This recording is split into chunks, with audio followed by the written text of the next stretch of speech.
After failing to achieve his dream of becoming a royal magician, Alan is forced to work for the arrogant Duke Howard to train his daughter Tina, who can't even cast a single spell. Can he help her, or is there a deeper secret behind her lack of magic? Our new anime episode begins with a young man named Alan messaging his beloved Lydia. It was a surprising message, written while he was on a high-speed train heading north. No doubt the news has reached you, but it seems I've failed the royal magic exam. We then see a flashback with his professor, who says to him, "Alas, I never expected you, Alan, to fail. I don't think either the written or practical exam was an obstacle for you. Do you have any idea what happened?" Alan replies, "I don't know anything, but regardless, Professor, I'm sorry to say I can't afford to return to my family, and I need any vacant job so I can send them money and eventually go back to them. We are from a poor class." The professor then tells him he knows of a vacant position. An old friend of his is looking for someone to tutor his daughter, but only for the spring period. However, he will pay a generous salary. What do you think, Alan? Do you want to try? Alan is thrilled and says, "Anything, Professor. The important thing is just to work." At that very moment, the professor picks up the phone and says to his friend, "I've found the right person for you. He's that young man I never stopped talking about. Very intelligent, in fact, the smartest student of all time." The professor then explains to Alan that his student is the daughter of Duke Howard from one of the 4 great noble houses. Tina, the Duke's daughter, hopes to join the Royal Academy next spring. "I've bought you a ticket. It's ready now, and you'll depart at noon in a first-class carriage on the French train." Alan gets angry and says, "Professor, you've set me up. Perhaps you've been planning this from the beginning." The professor replies, "I wish you good luck, my friend." We return to the present, where the train is cutting through mountains and plains like a sword through a watermelon. Alan thinks to himself, the professor was so enthusiastic. I wonder what fate awaits me now. Alan finally disembarks where the weather is bitterly cold. After walking a short distance, he finds the head butler, Graham, waiting for him, along with a young girl who is a maid in training named Ellie. They get into the carriage, but it's cramped. Graham tells Ellie, "You must sit on Master Alan's lap." The girl is shocked and extremely embarrassed, but they do it in the end, so they can get going. Ellie is shivering from the cold. Alan gives her his scarf, and then uses a powerful magic spell to warm the interior of the carriage, as if it were a heater. After an hour, they finally arrive at Duke Howard's mansion. Something strange happens here. Alan says, "I apologize, madam." Ellie is surprised and asks him, "How did you know I was still a maid?" He replies, "Come on, I understand things immediately. You don't look like a maid to me. You're not wearing a headband, and your clothes don't suit you. I think you borrowed an outfit in a hurry. Besides, that white ribbon in your hair is embroidered with gold thread. I've only seen a very few like it." Even in the royal capital, the princess is embarrassed and quickly goes inside. This means, my friends, that it wasn't Ellie, but her real name is Tina. As for the real Ellie, the maid, she almost fell silent, but Alan catches her just in time, pats her head, calms her down, and says, "It's okay." The butler, or head butler, says to him, "What a clever boy you are. You can handle things. But my lord is waiting for you inside." After that, Alan meets Duke Howard. The Duke thanks him for coming such a long distance. Alan introduces himself, and the Duke also says, "I am Walter Howard. When I consulted the professor about a teacher for my daughter, he told me you were the right man for the job. I think you've heard about the matter, so I look forward to seeing your work." Alan replies, "Yes, sir, I can do it. The professor told me I would be tutoring Miss Tina." Walter puts his hand on his head and says, "Perhaps the foolish professor provided you with incorrect information. But don't worry, I truly wish to employ you as her private tutor. However, your mission is to make her abandon the idea of joining the academy. It's best I start by telling you a little about the Howard lineage." He then explains, "You know about the 4 great ducal houses?" Alan replies, "Yes, I know them well. Due to their great contributions to the founding of the kingdom, these houses were granted vast lands in the 4 directions, and each duke still protects his land to this day." Walter says, "Bravo. You've understood me and everything perfectly. We also have great strength in combat, but that ends with me. My wife passed away when Tina was very young, and I was left with only my 2 daughters. The elder, Stella, joined the Royal Academy, but I cannot claim she is talented in magic. I doubt she will ever be able to master our family's heritage and the great incantation. My younger daughter, Tina, has no magical talent whatsoever. She has mana, but she is unable to cast the simplest spell. A number of famous mages examined her, but no one could explain her condition." Alan thinks, "I haven't heard of a similar case before. Perhaps it will be very difficult." Walter tells him, "Yes, because she wants to learn anything in the arts, especially martial arts, because she realizes she's useless. But let's stop talking. It will be faster if you see this for yourself when you deal with her." They then go outside, and her father says, "Tina grows these plants. After reading my late wife's books, she began to study her mother's methods in this land. Tina's research is a real treasure for the duchy, and I want her to stay here to complete her research." Alan then speaks, "Sir, I understand your point of view, but perhaps she should choose for herself. If she can master magic to a level suitable for the Royal Academy, that's very good. And if she wishes to join after that, will you allow her?" Walter thinks, then says, "Yes, I will allow it." And now, it's time for lunch. Everyone eats. The lunch was very delicious. Afterwards, Tina and her maid enter and introduce themselves. Then, the king requests that Ellie be placed under Alan's supervision and command, as they also wish for her to enroll in the academy. Miss Ellie apologizes, saying she would be a burden since she isn't skilled in magic. Alan then asks her what she wants to do, and she replies that she will do whatever he asks. He then asks if she would like to enroll in the Royal Academy with Miss Tina, and she strongly agrees because she loves Tina very much and is her personal maid, a black cat, the personal cat of the professor who recommended Alan for this job. Enters, delighting both girls. The next day, Alan begins his lesson with Tina. Before starting, he informs her that she will be taking a written entrance exam composed of 3 parts, a written test, a personal interview, and a practical magic exam. Both girls think the exam sounds very difficult, but Alan reassures them. He hands Tina the exam paper and tells her to do her best. Later that day, Alan corrects the exam and notes that Tina's intelligence rivals that of Lydia, the eldest, daughter of Duke Lancaster, the protector of the South Kingdom. Despite being known as the Sword Lady, Lydia is also academically brilliant, having graduated from the Royal Academy and University ahead of their class. Her magical power is also impressive, and she has mastered the Great Phoenix spell academically. At least, Tina is her match. He then returns the corrected exam to Tina, who is overjoyed to find all her answers are correct. Alan tells her that she is indeed qualified to pass the written exam, and he believes she might achieve the highest score, especially with her exceptional essays. However, he emphasizes that they must now focus on practical magic training, starting today.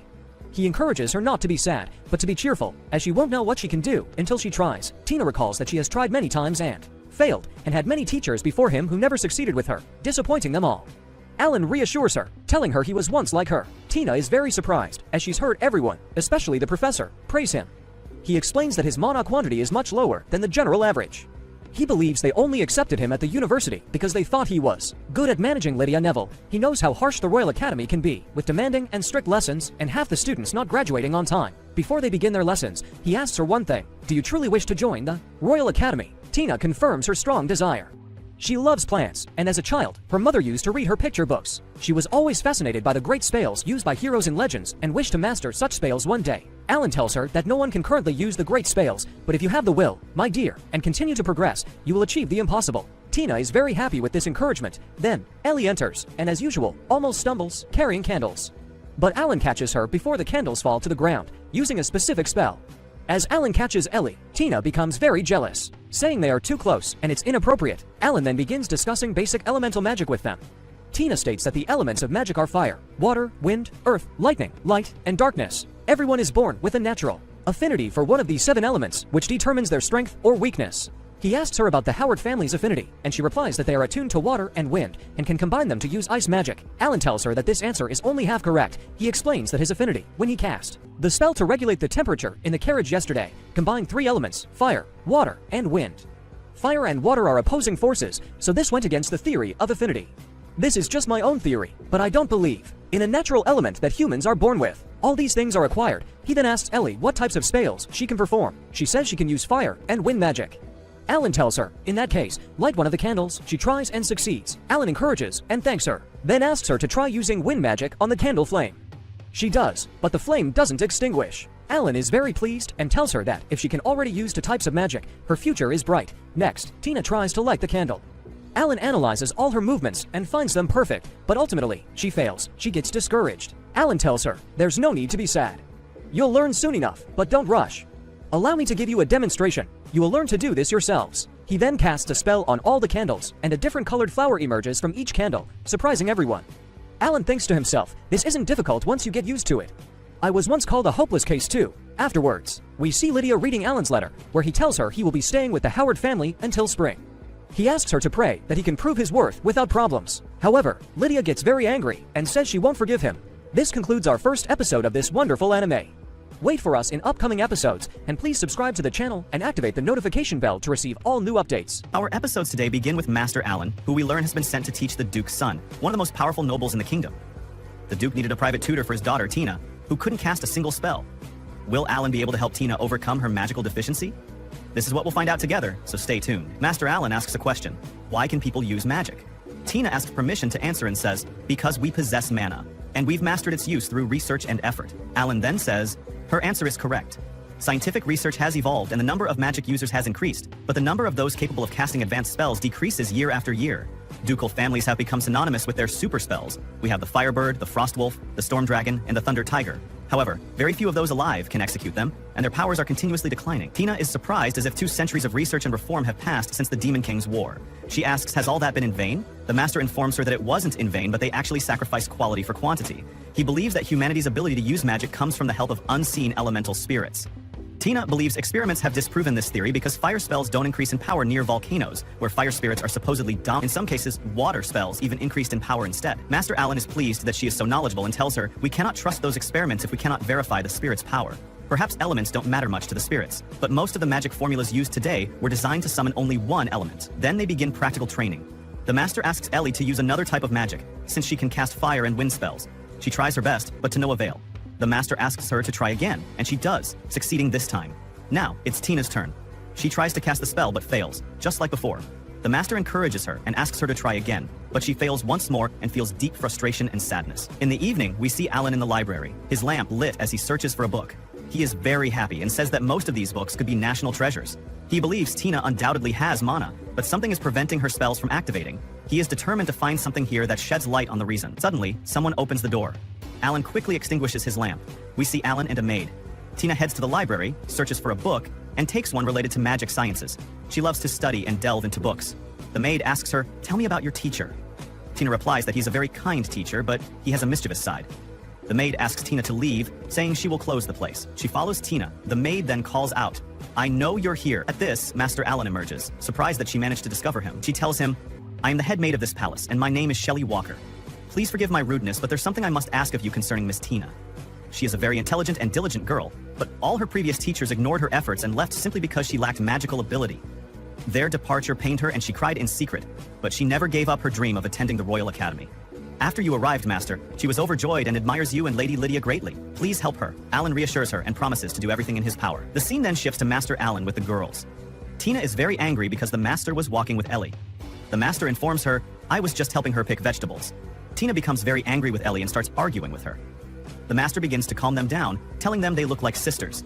He then tells them they will continue their training later. A little later, they start practical training again. They place their hands on a cat, and Tina feels mana flowing within her. The Master informs her that she has succeeded in the dark mana experiment. Then Ellie begins to activate this spell, and tries it on candles, but she cannot.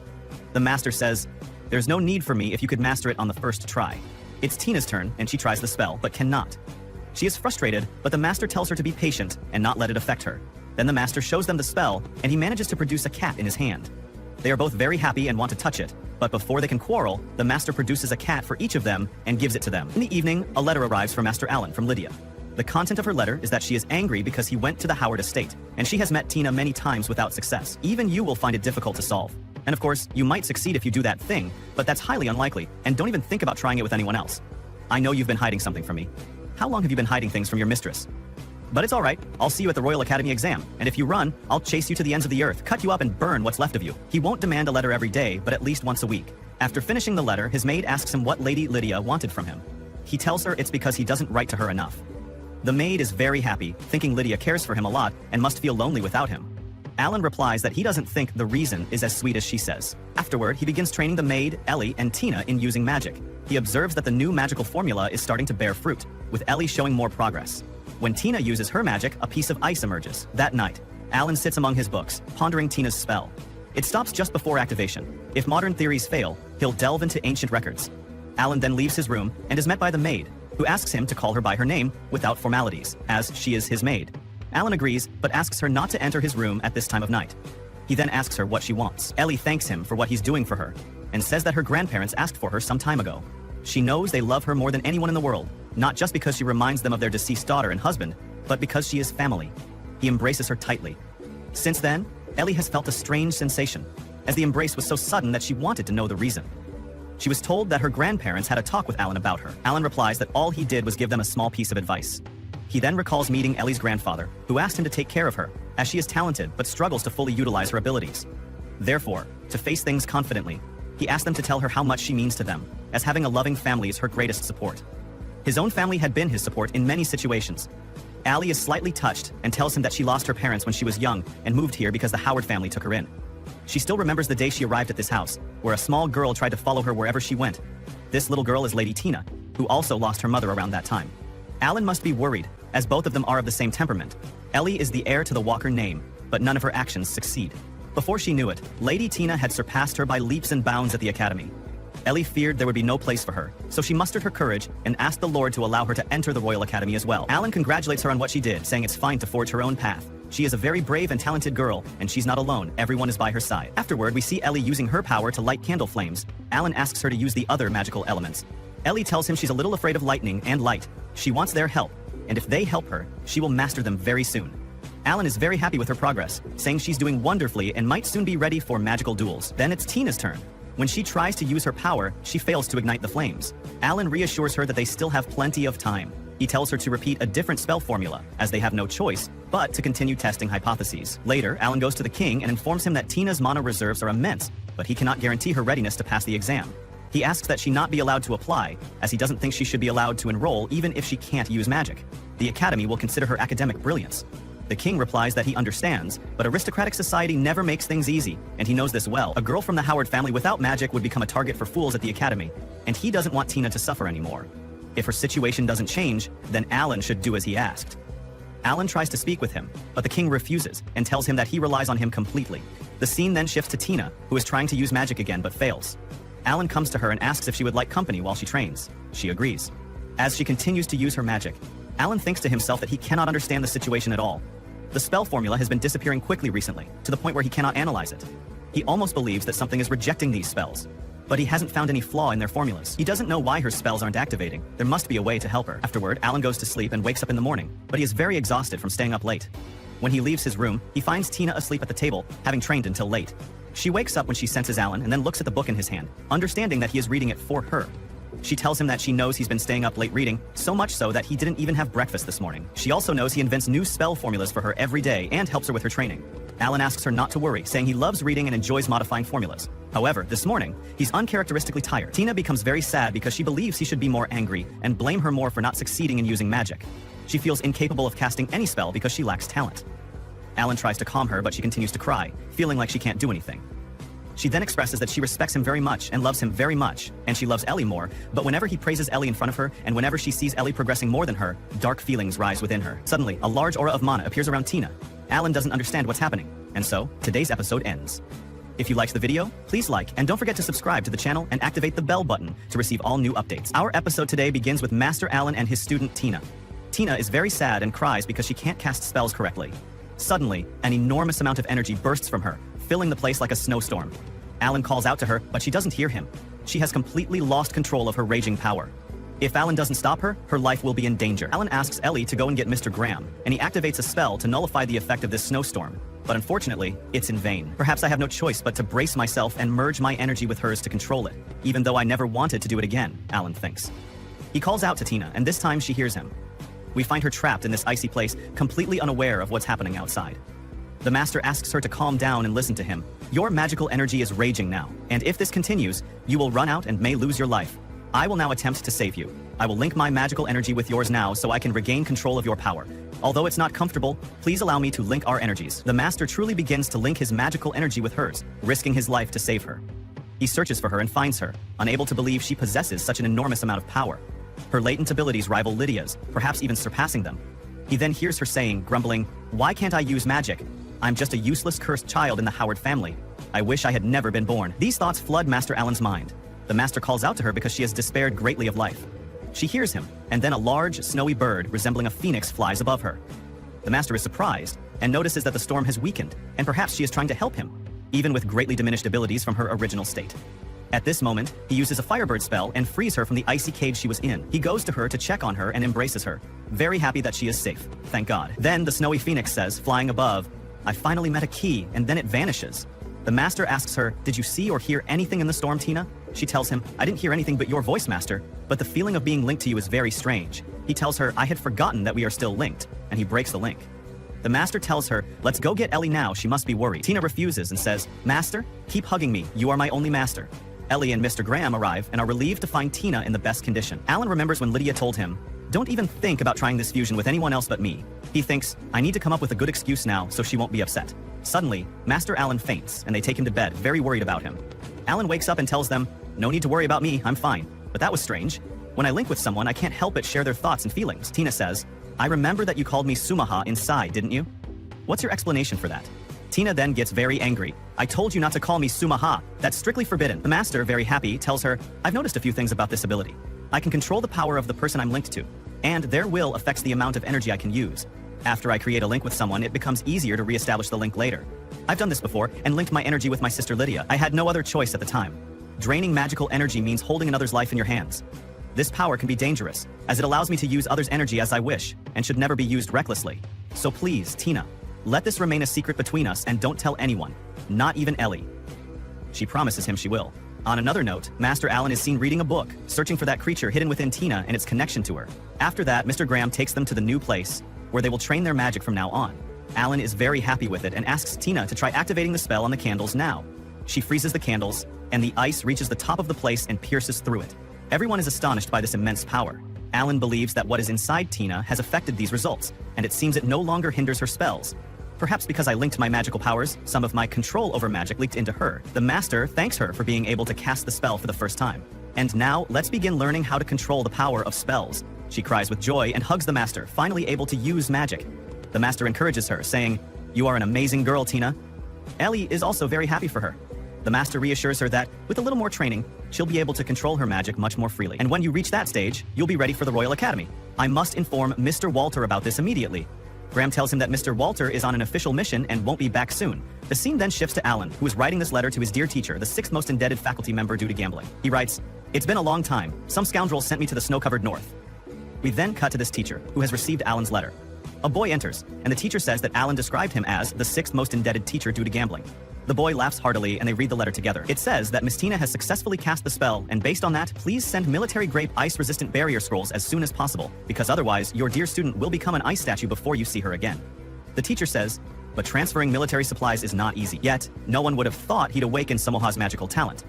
The scene then shifts to Alan reading a book, but after all this searching, he hasn't found a single clue. He then searches another book and finds the same mark he sees every time, as if someone anticipated what he would want to study. He then goes to Ellie to try a dark magic spell. Ellie tries, but fails. Alan asks her to try and form a clearer image in her mind. She should remember what she felt when she touched Anko, and conjure the flow of mana and the effect it had on her. Ellie focuses on this and succeeds remarkably in using the dark spell. Alan congratulates her on what she did. Now it's Tina's turn. Tina tries her best to ignite fires and she succeeds, but her magical energy is still very strong and she needs to focus her mind and restrain this power. Alan talks to Ellie and tells her that Tina is making steady progress and they should now move on to combat training. Tina tells him that she feels he's giving Ellie special treatment and she wants him to treat her the same way he treats Ellie. Alan tells her there's no room for coddling in magic training. Tina gets very upset. Alan tells her that he has to be strict with her because every time she casts a spell, she destroys the ceiling. Alan talks to himself, feeling that Tina is starting to resemble someone, his teacher. He hasn't received a message from her since their last one, and he doesn't know what happened to her. When Tina saw him distracted, she asked him what was wrong and what he was thinking, but Alan didn't answer them. After that, we see Ellie training with a servant, trying to hit them with her power but failing. Alan tells her not to make unnecessary movements. She trains herself daily to improve her service to Tina's household. We then see Ellie trying harder and harder, and Alan tells her to keep going. Then it's Tina's turn. Tina tries again. Before she does anything, Alan asks her to reduce her power a little more. Tina tells him it's difficult for her. The scene then moves to Alan and Ellie's grandfather, who tells him that both girls are progressing beautifully, especially Miss Tina, but he never underestimates Ellie. He then thanks Alan and tells him he's unable to express his gratitude for him trying to make Ellie strong. Alan tells him that all the credit goes to them and their effort. He then talks to him about Mr. Walter and asks if he's been able to meet him recently. Ellie's grandfather tells him that he's very busy. Alan suspects he's avoiding him, as he doesn't know how Mr. Walter feels about Tina learning magic. He then asks the grandfather to answer his question honestly, and this question is about the books in the archive. He has found several books with the same mark on the last page, and he wants to know what this is and who it belongs to. The servant replies that he knows nothing. Alan returns to his room to search the books again, starting with the books that bear that mark, and perhaps the secret of Tina's magic lies among them. He then remembers the key that was found but doesn't know what to do with it. Does this key refer to Tina? Because it can't be him, he's just an ordinary commoner. At that moment, Tina and Ellie come into his room because they can't sleep, and Tina was the one who entered Ellie's room because she was scared of the book she was reading. Alan tells them it's very late and they should sleep. Lack of sleep will affect their training tomorrow, but they refuse and sit with him, drinking warm tea. Alan asks them to return to their rooms after they finish drinking, and try not to make noise because he has research to complete. Indeed, Alan goes among his books. All the books with that mark share something, but he doesn't know what it is. He really wants to help the girls join the Royal Academy together. The next morning, the servant comes to Alan and tells him that Mr. Walter wants to meet him. Alan agrees and then asks the girls to take a short break as soon as he returns. Alan enters Mr. Walter's presence, and Mr. Walter tells him that after long consideration, he has decided that Tina will not take the entrance exam. Alan is shocked, because he is sure, and assures him that Miss Tina will pass the test with flying colors. Mr. Walter doesn't care about what he says, and then tells him that he can't thank him enough for what he has accomplished with them, and never expected Tina to be able to practice magic. She has already learned to cast spells, but she still lacks experience, and even if she passes the test, she will be a burden on everyone at the academy. Alan tells him that he wrote in his reports that Miss Tina has mastered her magical energy in the past few days. Mr. Walter replies that this is not the only problem, and he must forget about it. It has nothing to do with him. He feels sorry for putting him in this situation, and of course, he will reward him generously. Alan tries to talk to him and tells him that he respects him very much, but sees nothing. This matter doesn't concern him alone, as Miss Tina's mother and Duchess Rosa have their own desires as well. Mr. Walter gets angry and tells him how a stranger like him could know what his wife wanted. Alan replies that one look in their archive was enough. The books on ice magic bear the same owner's mark, which is Duchess Rosa's mark. She must have hoped that he would help develop her magical talents and had faith that, if she couldn't do it, someone would do the task on her behalf. This mark is proof of that. He then opens the book and shows him the mark. Then he tells Mr. Walter that he knows best how much effort and longing Tina has put into this, so he wants him to reconsider his decision. He doesn't know his motives, but he begs him to think about it again. As for his impudence, he is ready to bear the consequences. Mr. Walter asks him to raise his head. He is too kind and doesn't want Tina to give up her dream, but he agrees on one condition.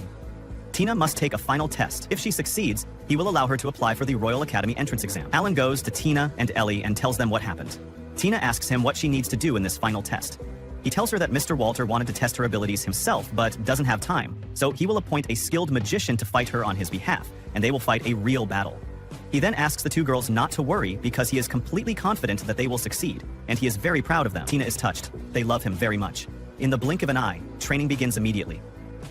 Thus ends today's episode. If you like the video, please like, and don't forget to subscribe to the channel and activate the bell button to receive all new updates. Our episode begins today with Alan training the girls, especially the very strong Mage. They surround him, attempting to ambush him, but he easily evades. However, his foot gets stuck in ice due to a trick Tina played on him. Alan praises them, saying, "Bravo, you've improved a lot. That makes me happy, but it's not that easy." He then uses fog power, and they see nothing. He tricks and defeats them in that round, but congratulates them on their brilliance, saying, "It made him very happy. But you still have a lot to learn," he tells them. "For your final test, you'll face a wizard chosen by Tastenburr himself. He might resort to using advanced spells against you. You must confront him with all your strength. Tina, keep working on controlling your power. There isn't much time left until the exam. I'll spend this time teaching you everything you need. That's enough for today. Go back to your rooms." Afterward, they take a hot bath and talk about how strong Alan is and how he's dedicated to his work. They'll both go to the Royal Academy together, possessing great power, all thanks to Alan, their dedicated and patient teacher. Then something strange happens. Ellie gets dizzy. Alan quickly treats her, telling her, "Don't stay in the bath too long again, or a djinn might possess you, or a demon might get a hold of you." He used to use this same phrase with his sister Karin, who loved to care for her hair. Now she studies at the academy, so she'll be their senior classmate. The scene shifts back to training. Ellie runs quickly, using her power against Alan, but he easily blocks her. Tina also strikes him with a powerful ice magic attack, firing shots at him like a 20mm multi-shot machine gun. He tries to evade them, as they are fired haphazardly. Then he uses the tightening ability and a light bomb. They try to attack him, having agreed that if they could land a direct hit with any shot, they would win. Indeed, Tina finally hits him with a shot and he congratulates them on their victory. They wanted to continue, but he tells them, "That's excellent work today. Your final test is tomorrow. You need to rest and conserve your energy." The scene moves to Alan in the library, reading a book. Perhaps he's searching for something and remembers what happened, or what the bird told him when he ascended to the upper layers. We don't know what it was, or what that was. He wonders at that moment. He turns around and finds Tina behind him. He asks her, "What brings you here at this hour of the night?" She tells him she couldn't sleep, so she decided to visit her plants to lift her spirits. Then saw the light on and knew he was in the library, so she came to see him. "But excuse me," she says. "If I fail tomorrow, does that mean I won't go to the royal capital?" He tells her, "I'm confident things won't come to that. You and Ellie will surely succeed by God's grace." She says, "Let me tell you a small story. When I was little, I always begged my mother to read me that picture book and talk to me. I told you I adore the great spells used by legendary heroes. I saw their pictures in that book, the burning lion, the fiery being, the little storm-hunting bird, the ice bird that freezes everything, or perhaps more accurately, the ice crane bird. It's supposed to take the form of an extinct crane." Alan now begins to ponder her words as she tells him, "You're the first one I've told this to, Master. I've grown very attached to you." Alan, lost in thought, says to her, "Thank you for telling me these things. Look at this book." When she opens it, he tells her, "I've found many clues on that page and in some other books as well. Always the basic formulas for ice spells, and the last page of every book bears the same royal seal. I don't know your mother personally, but I believe, looking at the notes she left, I can clearly see how much she cared for the children who would live after her. In fact, the formula I'm teaching you is taken from these notes, with some modifications from me." Tina cries and hugs him. He tells her, "Don't cry, little one. You will win that battle in the test, and you will succeed, and you will go to the Royal Academy." The girl becomes excited, saying, "I will definitely do that." The next morning, Tina and her maid go to the test. Alan tells them, "No need to worry, you will succeed, but you must focus."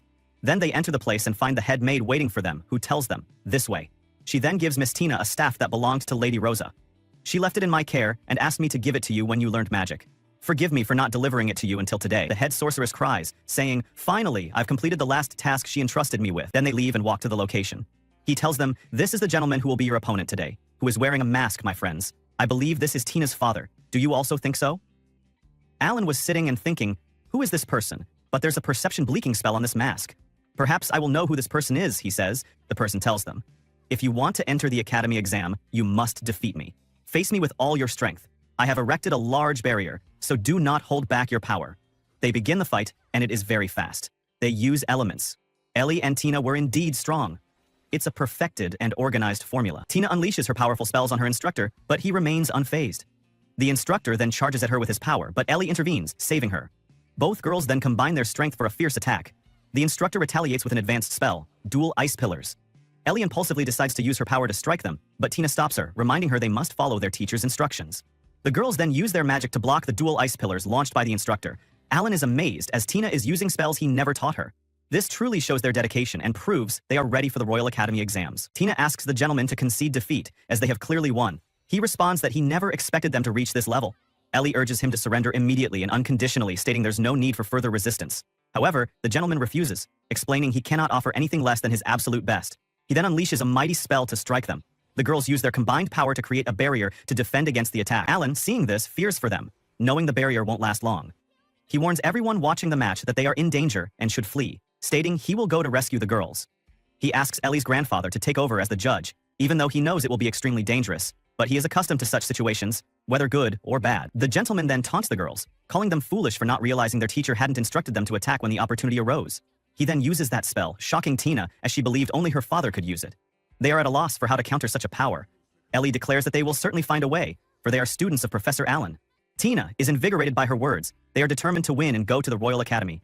These are two of the Tinas that she just met, and precisely two for her to survive. However, their opponent summons a massive ice monster to attack them.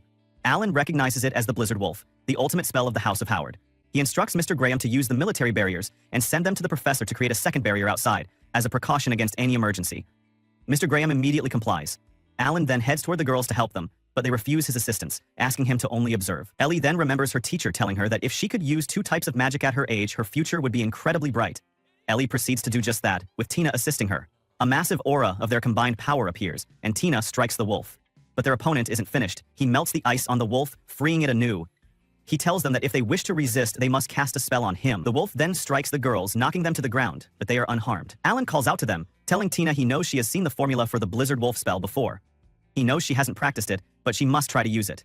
Tina is afraid, but Alan reassures her, telling her she can do it no matter what. He then asks Ellie to support her. Ellie indeed helps her, unleashing a very powerful spell on their opponent. The wolf tries to charge at them but cannot reach them despite multiple attempts. After that, they unleash a great deal of mana on the gentleman and his wolf, managing to destroy the wolf and shatter the gentleman's spectacles. The two girls win the test and are sent to the royal capital. Alan accompanies them, sending a message to Lydia informing her of what transpired. At that moment, Ellie bids farewell to her grandparents, and Tina bids farewell to her father. He tells them their final exam was wonderful, and that he thought his daughter was Rosa, her mother herself. He then apologizes for everything, saying he was scared and couldn't bear the thought of losing her. Tina hugs him and tells him to take care of the plants in her absence. Afterward, they board the train to the royal capital. Tina's father asks Alan to take care of them, expressing great trust in him. Alan assures them, saying he will do his utmost to protect them. The train then departs for the royal capital. Thus ends today's episode. If you enjoyed the video, please like, and don't forget to subscribe to the channel and activate the notification bell to receive all new updates. The episode begins with Alan, who hasn't been to this place for a long time, since the Royal Mage exam. Suddenly, he's attacked, but easily blocks the blow. He says that summoning a firebird without warning is a very rude thing to do, addressing the girl Lydia. He asks her if she thinks she can win against him. Lydia arrogantly replies that she'll defeat his father, not just him. She asks him who he thinks he is to make her wait. Alan responds that he's not late, and that since they haven't seen each other in a long time, she should curb her pride and be polite, or he will hit her hard. Lydia continues to be rude, saying he should have been there before she arrived. Alan replies that he doesn't work for anyone. It's revealed that Lydia is Alan's sister, but she's acting quite wild. She asks him what he did wrong to think that way. He lists his transgressions. He accepted a private tutoring job without consulting her. He hadn't come to see her since returning to the royal capital, and he hadn't told her the reason for his failure in the Royal Mage exam. Lydia's demeanor changes. She hugs him and says, "It's okay, brother, you were alone. Don't leave again without telling me. If you go, take me with you." Alan apologizes for everything. Just then, a maid arrives with tea and apologizes for interrupting them. Alan tells her it's fine, and the maid whispers to him that Lydia put a lot of effort into choosing her dress today. They sit down, and Alan gives Lydia a cute teddy bear gift. He compliments her dress, tells her it suits her, and that she looks beautiful. He congratulates her again on passing the Royal Mage exam, and mentions he heard she'll graduate at the top of her class. She confirms this and says she assumes he'll attend the graduation ceremony, as a professor asked him to. Alan seems nervous and asks Lydia if anyone has ever graduated in second place without a job ready. She reminds him that he intends to continue teaching. Alan says he doesn't think he's fit for it. Lydia argues, saying he taught Tina, who couldn't use magic at all, and made her capable, something many others failed to do. She calls him a professor in his own right and asks how he did it. He says a lot of things happened. Lydia, with a serving tone, says it sounds like there's something he hasn't told her. Alan says there are many things about Tina's education that he needs to study carefully. As for the entrance exam, he feels confident that Tina will get first place this year and Elle will get a very high rank. He tells her not to rush, as they will know the results in a week. Lydia asks him to visit her every day so she doesn't worry about him. The scene shifts to the professor, who says he can't believe it. Tina came in first place in the exam, with a score that's almost the highest in history. Elle also passed with honors. He looks at Alan and says he never ceases to amaze him, calling him a true genius. Alan responds that he works hard and masters his craft, which is why his students get the best results. The professor asks Alan what he will do now, if he will remain a private teacher or pursue another path. Alan replies that he will refuse to do so, surprising everyone. Elle asks him why he's leaving them. The professor intervenes and tells Alan that if his concern is about the royal family, he shouldn't worry. He says he doesn't blame him for the incident that happened during the Royal Mage exam. The professor, who is also a duke, says he holds a high rank and serious problems reach his ears. He informs the girls that Alan took the Royal Mage exam and failed, even though he passed the written and oral parts. He failed the practical exam. The girls are shocked, saying it's impossible for him to fail and asking if the examiners were fools for not seeing his potential. The duke says the examiner Alan faced was the second prince, Gerard. He heard that the prince provoked Alan before the exam, with insults directed at Alan's family and Lydia. Alan says, that's enough. But Tina stands up and says she wants to know everything. Her father continues, saying that in the exam, Alan broke all of the prince's spells and then defeated him in a sword duel. However, the prince complained that Alan didn't show him respect, and the examiners couldn't ignore the prince's protest. They ultimately chose not to evaluate Alan's performance. Alan speaks, saying he has no regrets, even though he lost the chance at the Royal Mage position, a dream he's had since joining the academy. He explains that he's an orphan and doesn't truly know who his parents are. The parents and sister he has from the Wolf clan aren't his blood, but they raised him with kindness and gave him their love. Lydia also worries about him sometimes. He says he isn't mature enough to ignore insults with a smile, and he doesn't want to drag those he owes so much into this mess. The commander tells Alan that if that is his resolve, he won't stop him, but he should always remember that the Howard family are his allies and will help and support him in everything. Tina gets angry and says she's sad and will never leave her teacher. She runs off crying. Alan runs after her to calm her down. He tells her she'll be okay. She's crying so much she can't speak, but he calms her and tells her he won't leave her forever and will come to see her whenever she needs him. She hugs and kisses him. Afterward, Alan's friend approaches him and says, "Wow, I saw everything. If Lydia were here, you'd be counting the dead right now." Walter won't be quiet about this either. "Come on, Alan, you have a lot of work ahead of you." Alan gets angry and asks why his friend seems so amused. His friend says he saw many things. But in the end, he advises Alan to do what Tina asks and remain her private teacher. He says that as Alan's main advisor, he can't bear to see his talent go to waste. Alan calls him an idiot and accuses him of plotting all this. His friend admits that Walter mentioned he was going to talk to Alan, and he advised Walter to include Tina in the meeting. He then presents Alan with a contract for his re-employment, telling him to sign it. The scene shifts to Tina and Elle, who are happy about their new uniforms. Elle is busy thinking about Alan, as she seems to have developed feelings for him and can't bear to be without him. Just then, her older sister, Stella, enters and congratulates them on this great event. Tina hugs her sister, having missed her very much. Stella apologizes for being so busy with student council work and congratulates them on passing the test. She says they will finally join the academy and it will be wonderful. The scene moves to the girls arriving at the academy, looking very happy. Alan congratulates them again on joining. They notice he's wearing the official uniform. He tells them Lydia threatened to burn him if he didn't. He says goodbye again, telling them not to worry about anything and that he'll be watching from the audience. As they go inside, Lydia approaches him and tells him he looks great and that the uniform suits him perfectly. The formidable Duchess Lisa also arrives and tells Alan to not speak so formally, as he is like a son to her. The scene then shows the girls in class, talking about the ceremony that is about to begin. Meanwhile, Alan and his companions are watching from a distance. We see Karen, Alan's other sister, and he didn't know she was on the student council. Karen, the vice president of the student council from the Wolf clan, announces that the Royal Academy's induction ceremony is about to begin. The crowd is surprised and angry that people from beast clans are in the Royal Academy. Everyone watches as a man floats down from the sky, a barrier protecting him from the rain. He is Director Lord Rod, who will address them shortly. But first they will listen to the new representative of the new class, Tina. Tina walks onto the stage, very nervous and almost falls. She manages to speak, telling everyone she's honored to be there. She says she's the daughter of a duke from a wealthy family but couldn't cast a single spell until she was 13. She had given up hope and thought she had no right to dream, with no choice but to live a life without great aspirations. But now she's here, in a different way. She, who couldn't use magic even 3 months ago, used to wake up in her room and cry secretly because she couldn't do anything. She learned magic thanks to a person she met, and she is so grateful she can never thank him enough. Tina says her dream was always to be able to use magic. But that's no longer enough. She wants to learn more and more spells, anything to reach that person, to repay him somehow, and one day be able to pass on the miracle she received to someone else. She concludes by saying that a journey of 1,000 miles begins with a single step, and that they should knock on every door to reach the path of success. Everyone reacts positively and claps for her. After Tina's speech, her sister Stella enters and congratulates everyone. She tells them not to worry, as they are on their side, and that everyone will be able to graduate in 3 years. She says they are committed to highly accurate and rigorous education. The tough studies and intensive training might shatter many people's hopes and dreams, but this is also a place that will make their growth amazing and fast. She says when she first came here, she was closer to the bottom of the class than the top, even though she was the eldest daughter of Duke Howard. But today, she stands before them as the president of the student council. She assures them that if they persevere, they will find their way. She tells them to never give up and to move forward. Thank you. Something strange happens. Lydia is seen taking out some soldiers outside. We don't know why this happened. We're told to watch the next episode to find out everything, and to subscribe to the channel and activate the bell to be notified. Our episode begins with great excitement as Lydia attacks and fights these soldiers. She hunts them one by one, and in less than a minute she has defeated them all with her immense strength. She was very angry, her body on fire, and she told them, "Do you think you are worthy of insulting me? You will never achieve that, not in a million years." The captain of the knights spoke to her and said, "You damned woman, do you know what you are doing?" Everyone then warned her to stop immediately. But she didn't listen to them, and said to Garara, "You are next," and pointed her legendary sword at him. At that moment, Alan arrived and told them all to stop. He was surprised, so she said to him, "Why are you here today?" But he told her that he had received a message and came immediately. "But I am very surprised. What happened to ruin a day like this?" Lydia let out a small sigh, and before she could say anything, the king came to them and said, "What is this chaos? Explain this mess to me immediately." He directed a direct question to Lydia, asking her, "State the reasons for this conflict." She said to him, "With all due respect, Your Majesty, this is not the appropriate place for an explanation. And I think you know, Your Majesty, why I don't want to say anything in this place."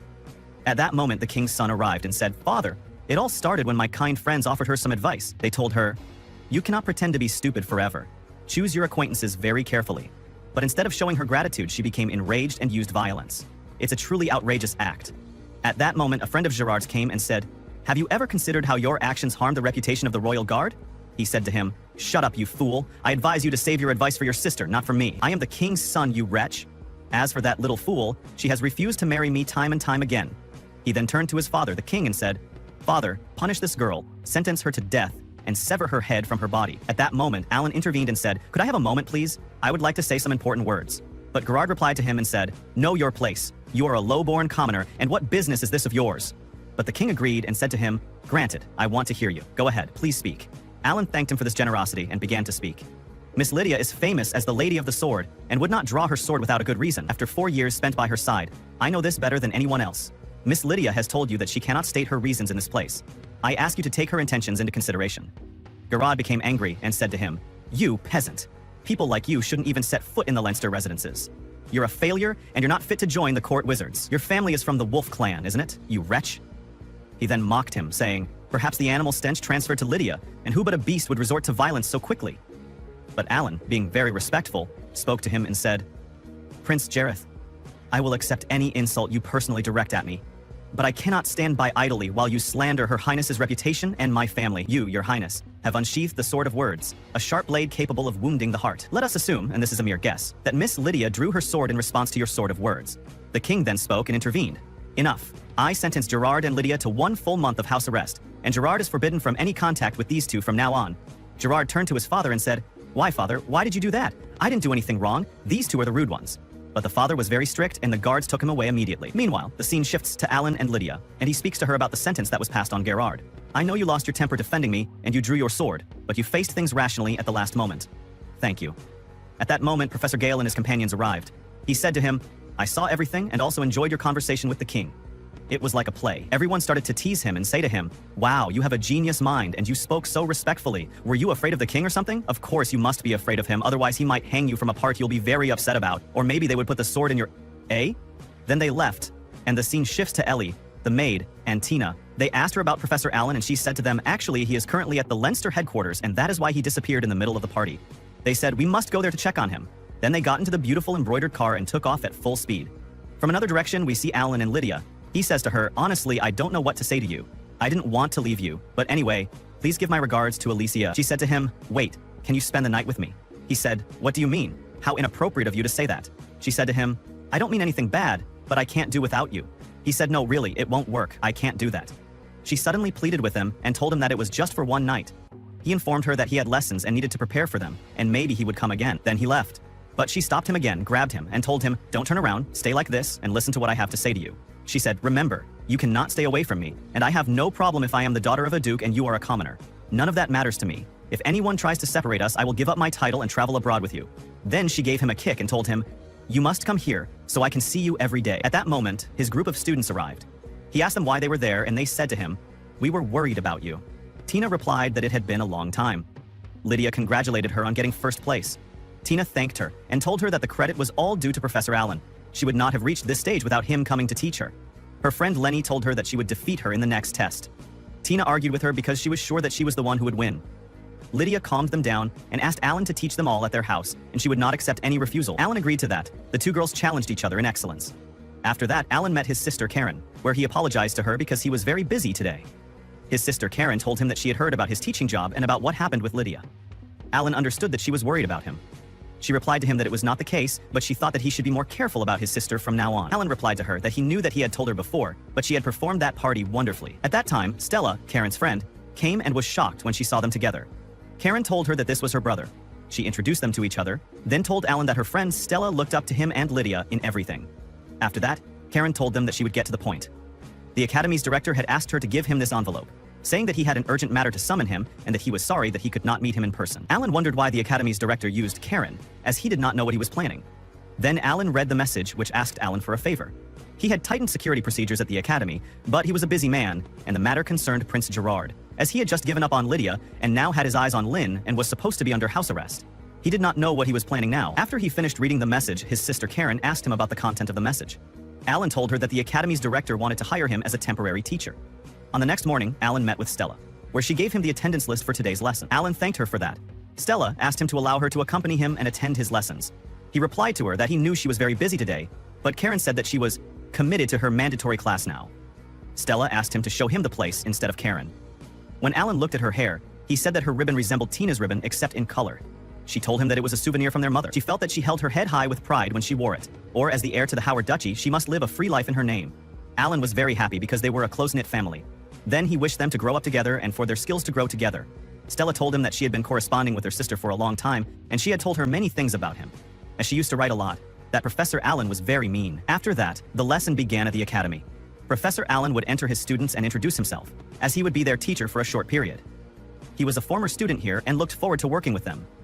All the students were surprised because they did not remember that they had seen a young person among the professors. All of those in this class had passed the entrance exam with honors, so how could a substitute teacher teach them anything new? Tina was annoyed because they were talking about her teacher in a bad way. After that, the lesson began, where Alan said that he would not use textbooks. He preferred applied magic, but he first wanted to review the grades of the spells with them. He wanted any student to explain the grades of the spells to him. Lynn answered that the spells were divided into elementary, intermediate, and advanced, depending on their strength and effects. The high spells, inherited in the 4 great ducal houses including their house, the Lancers, were an exception, but few mastered them. Alan told her that her answers were correct. Then he asked the students if anyone here could cast an advanced spell or not. Many students replied to him that they could. Alan asked Lynn to do that. Lynn asked him if he wanted her to cast it here or not. Alan told her that she should not worry at all, as he would place a barrier for this spell. Indeed, Lynn cast this spell. Alan was impressed with this spell. It was so powerful that it could cause side effects, so it should be handled with caution. Tina asked him to cast a spell as well. Lynn mocked her and her advanced magic that she would show them. She knew that it would exceed her effort, that she got second place by a long shot. Tina used an ice spell, which was a very powerful spell, as she continued to use it for a long time. Alan asked her to stop this spell, then told her that she had done a good job. Then he told Tina and Lynn that they were the 2 best students in their class. They excelled their classmates by far, but with great power comes great responsibility. He who risks never forget this truth. He then moves on to the next lesson, which is composite spells, and says to them, "Try to do it. You can do things like this once you master them well." Everyone rejoices in this technique, except for a girl named Patricia, who asks him, "Can you combine light and dark, or is that too difficult for you?" He said to her, "Let's try this." He does it with such ease that he amazes everyone. Then he says to himself, "Lydia has always insisted on creating this spell to entertain herself, and I am glad that it is useful now." The boy with the glasses asks him, "Sir, can you summon some creatures?" He said to him, "Yes, let me show you this." He then summons those beautiful magical creatures and tells them, "You can touch them. They are harmless, and so are the birds and other animals." At that moment, Ellie asks for his permission and says, "I want to do what you did." He tries with her and she summons that beautiful cat. Then he speaks to them all and says, "You must gather your physical and mental strength and work hard so that you can do everything." I had a girl who could not do anything at the beginning, even a normal spell, but now she is the best swordswoman. The secret is diligence, determination, and will. Do you have any questions? One of them asks if he used high spells, so he told them that he could not. Then the class ends, and the scene moves to Alan when he went to the place where he teaches the girls who are with him. At that moment, the tea is served to them, but she stumbles and is about to fall. Alan catches her by her waist. Meanwhile, Lydia comes in and scolds him because he is harassing the girls. With this, our episode ends today. Wait for us in the next episode. But you must subscribe to this channel and activate the bell button to receive all new updates. Our episode began today with Tina eating, very happy, and saying, "This is a great mood, and what's even better is this moment of relaxation after we've finished our lessons." Ellie told her, "Yes, this is very nice, and so is the tea, even though we used to look forward to bathing after training." At that moment, Alan Sensei entered, and Tina was surprised to see Leanie with him. She asked Leanie, "Why are you with him?" Leanie, grabbing his arm, replied, "We're on a date." Of course, the other girl became very angry. Alan told her, "Don't worry, we just came to have lunch." Then his sister intervened, saying, "Dear brother, let's ignore these two annoying girls and leave." Alan told them, "You all need to be reasonable. You shouldn't act like this. Don't bicker like women, or I'll leave you all and go by myself. But what do you think of a trip to the hot springs to get to know each other better?" They asked him, "Where exactly?" He informed them that the Green was a large and well-mapped establishment that they could rent by the hour. "I also heard it has a secret popularity among students, so let's not overthink it." They said, "All right, we'll all go." The next morning, they actually went to the hot springs. Alan then introduced them to Gil, who was his junior in college and is now the manager of this place. He welcomed them all and told them to just call him Gil. They went inside and found the reception staff waiting for them. However, the person in charge informed him that the facilities had been out of order for a few days and bathing was not currently possible. Everyone was surprised, even Gil, the owner. He asked them, "How did all this happen?" The person in charge told him that he apologized for his failure to send the news in a timely manner. Tina became very angry. She had prepared her swimsuit especially for this day. She said, "So the one day we go for a swim and enjoy the summer has to be a jinxed day?" Alan told them to rest in their rooms.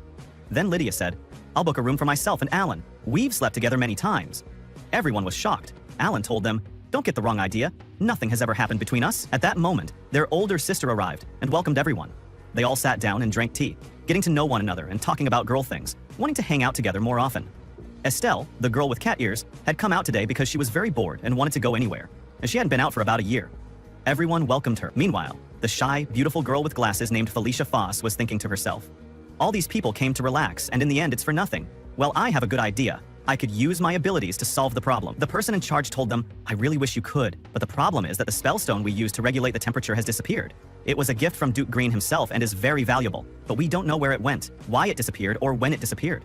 We don't dare tell the Duke until we know the reason, so we just said it was a technical failure. I am very sorry." The girls told him not to worry. It seems we'll have to do without the hot baths after all. We can't just give up after coming all this way. This was Tina's message to them. We have to think together about where the spellstone could be. Alan encouraged her, saying, "Tina's right, everyone." Then he looked at Gil and said, "I'd like to ask your opinion, Gil." Gil thought and said, "Let's assume someone took it on purpose. That would mean a theft occurred. But why would someone steal the spellstone?" Tina told them she knew who stole the spellstone. "It must be one of the market competitors behind this. They want to harm the inn by shutting down the baths." Leanie replied that her thinking was shallow, as usual. Ellie begged them not to fight this time. Their friend Felicia spoke up and told them that the Green family, who runs this inn, established it to revive the region's economy and help people. She didn't think they had any competitors or enemies in business, and didn't believe anyone would do this to harm the inn. Gilly interrupted her, telling her she was well informed on the matter. Her friend explained that Felicia is from a merchant family and has a lot of information. After that, Tina asked, "Who stole the spellstone, and for what purpose?" Alan replied that the thief might not be a person. Gil thought for a moment and told them, "This happened a while ago. I heard the place experienced a panic because of a large monster. A guest said he heard a terrible scream and the sound of huge flapping wings. They conducted a search to make sure it wasn't a danger, but they didn't find any monster, though they did find feathers floating in the springs. They told them to be careful." Lydia replied to him that if it was a winged monster, it would be able to carry the spellstone, but they didn't know why the spellstone specifically would be stolen. Alan told them he didn't know that, but he would go on a patrol of the area with Lydia. The spellstone emits mana, so it might be possible to track it to find it. Everyone wants to go with them. Alan asks his sister Karen to stay here with the girls. He then asks Gil to go with him right away so he can ask him a few questions. Afterward, we see Karen and Tina. Karen tells Tina not to worry at all. Whatever this monster is, it's no match for Alan and Lydia, and they will use wind magic to send their voices if necessary. Tina replies that she knows all this, but the situation is very frustrating for her. She doesn't want to wait without doing anything. Karen tells her that the relationship between Alan and Lydia is strong. She heard they had been together since the entrance exams for the Royal Academy, where Lydia cut through advanced spells cast by the headmaster during the test. Ellie is very impressed by her, saying she is amazing. Linny, Lydia's sister, tells her that she wasn't amazing from the beginning, but worked twice as hard, even 100 times harder than others. There was a time when she could only cast primitive spells, but meeting Alan changed everything. In her eyes, he is hope. He is everything. They are not just on good terms, they are inseparable. The scene then shifts to Alan and Lydia. Alan says that he feels a trace of mana, so they must be on the right track. Lydia doesn't answer him, and he senses that she is very angry. He asks her what's wrong. She replies that she wasn't angry. Alan tells her that wanting to help someone in distress is a completely normal thing. She asks him whether he has linked his mana with anyone other than her, and if that bond is deeper than his bond with her, she will cut it and burn it, then cut it some more. Alan replies that it's not what she thinks. Lydia asks him why he hasn't told her anything yet, and why Tina couldn't use magic. He replies that there was something inside her preventing the activation of her spells, but he hasn't been able to figure it out yet, which is why he sought help from their teacher and the headmaster. They arrive at a cave. Alan gestures to his friends, scowling at Karen for bringing them there, saying, "My wind spell reached you." She replied, "There's no way I would miss your voice. We left Felicia at the inn." She asks them, "Did you find the spellstone?" Alan tells her it's inside and says, "Let's go." After that, they enter the cave and are delighted to find animals inside. Lydia tells them they are baby griffins. Their parents must have taken the stone to keep them warm. Tina then asks, "Where are their parents? I heard that wild griffins are very dangerous."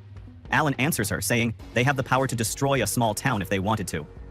Karen tells him, "You're scaring her. We should retrieve the stone before they return." Ellie tells them, "They look so happy and warm. It would be a shame to take it from them. But we can't use the hot baths without it." Alan tells them, "I'm eager to see how you'll retrieve it.